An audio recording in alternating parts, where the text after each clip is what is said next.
The following story is best listened to with headphones, so go and grab some, quickly.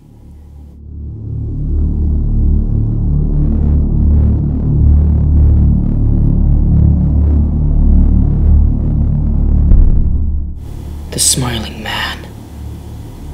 About 5 years ago, I lived downtown in a major city in the US. I've always been a night person, so I'd often find myself bored after my roommate, who was decidedly not a night person, went to sleep. To pass the time, I used to go for long walks and spend the time thinking. I spent 4 years like that, walking alone at night.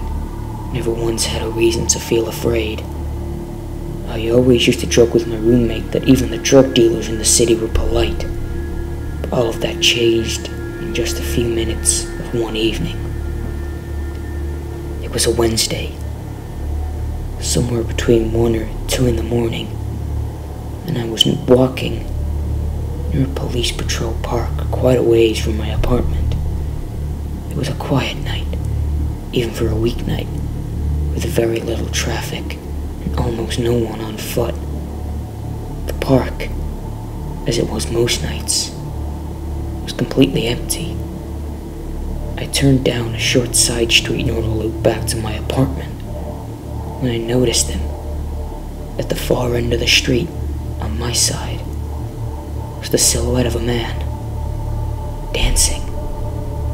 It was a strange dance, similar to a waltz, but he finished each box with an odd forward stride. I guess you could say he was dance-walking, headed straight for me. Deciding he was probably drunk, I stepped as close as I could to the road to give him the majority of the sidewalk to pass me by. The closer he got, the more I realized how gracefully he was moving. He was very tall and lanky, and wearing an old suit. He danced closer still, but I couldn't make out his face. I couldn't make out his face. His eyes were wide open and wild, head tilted back slightly, looking off at the sky. His mouth was formed in a painfully wide cartoon of a smile. Between the eyes and the smile, I decided to cross the street before he danced any closer. I took my eyes off him to cross the empty street. As I reached the other side, I glanced back, and then stopped dead in my tracks. He had stopped dancing, and was standing with one foot in the street, perfectly parallel to me. He was facing me but still looking skyward, smile still wide on his lips. I was completely and utterly unnerved by this. I started walking again, but my eyes on the man. He didn't move. Once, I put in about half a block between us. I turned away from him for a moment to watch the sidewalk in front of me. The street and sidewalk ahead of me were completely empty. Still unnerved, I looked back to where he had been standing to find him gone. For the briefest of moments, I felt relieved, until I noticed him. He had crossed the street and was now slightly crouched down. I could not tell for sure due to the distance and the shadows, but I was certain he was facing me. I had looked away from him for no more than 10 seconds, so it was clear he moved fast. I was so shocked that I stood there for some time, staring at him. And then he started moving toward me again.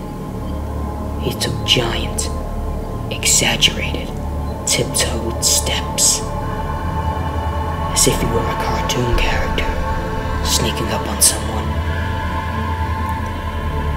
Except he was moving very, very quickly. I'd like to say at this point I ran away or pulled out my pepper spray, or my cell phone or anything like that, but I didn't. I just stood there, completely frozen as the man crept towards me. And then he stopped again, about a car length away away from me, still smiling his smile, still looking into the sky. When I found my voice, I blurted out the first thing that came to me. What I meant to ask was, "What the fuck do you want?" in an angry, commanding tone. What came out was a whimper. What the What the Ugh. Regardless of whether or not humans can smell fear, they can certainly hear it. I heard it in my own voice, and that only made me more afraid. But he didn't react to it at all. He just stood there, smiling.